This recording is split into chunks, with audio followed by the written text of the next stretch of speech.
To install R, go to CRANRproject.org. Choose an R version based on your computer.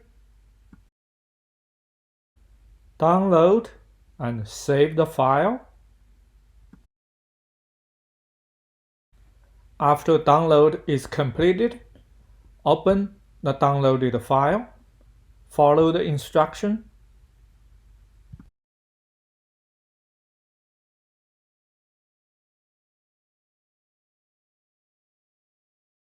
Accept the license.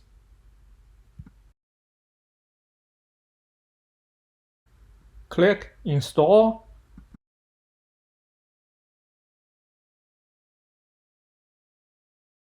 Authenticate the installation.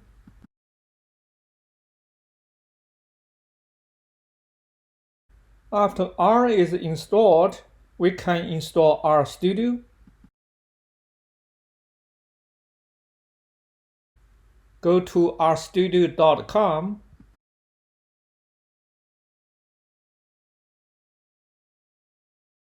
Pick the free version.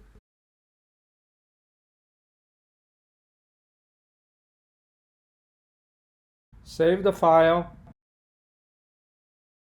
Open the file. Drag the RStudio icon into the application folder.